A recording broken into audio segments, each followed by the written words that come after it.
Здравейте! Днеска съм тук, за да правя фокуси пред случайни хора. Останете за да гледате. Гледайте. Ще ви помоля да си изберете карта. Да? Да те показвам? Не, в никакъв случай. Покажи я само на нея. Както и на камерата. Готово ли? Да. Да, я. Важното е да запомните коя е картата. Запомня ли? Запомнете. Да. Добре. Така, предполагам, това не е тя. Не. Добре. И това предполагам също не е тя. Те са два попа отгоре отдолу. Окей, цепете след веднъж и втори път.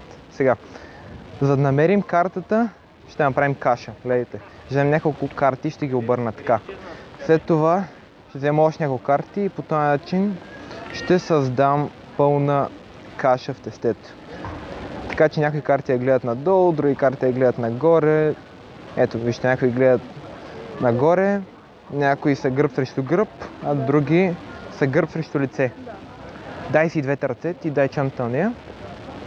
Дай с двете ръце така. Виж сега, хвани ги. Ето така.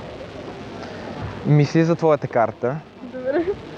Помниш коя е? Да. Гледай сега. Штраквам и виж в момента, дай карта. Всички карти в момента са оправени. Видите ли? Всички карти. Гледайте, с изключение на вашата карта. Вижте, всички карти са с поместата, освен вашата карта. И това е тя, нали? Изберете си карта и не ми я показвай. Покажи я на всички, както и на камерата, но не и на мене. Готово ли? Добре, дай картата. Запомнете я и я поставям по средата. Правя едно бързо разбъркване. Дай си двете ръце. Така, по вашата физиономия трябва да се опитам да разбера дали съм попаднал на вашата карта. Аз мисля, че не е тая, затова я поставям. Тая карта така. Пробваме следващата.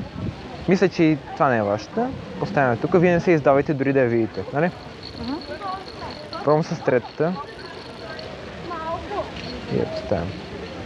Пробвам с следващата, но и тя мисля, че не е. И... Тази ли е карта ви? Не. Коя е тя? Да ви кажа ли те? Да. Такаро. Ти си с Каро. Мина ли? Да. Добре, вижте, тая ще си Каро, ли? Виж, погледни картите. Покажи ги да ги видят. Дано да ви е харесало видеото. Ако ви е харесало, можете да се абонирате за канала ми, като натиснете моето лице ето тук. Или можете да видите предишното видео за фокуси, което е ето тук. Това от мене. Ще се видим в следващото видео.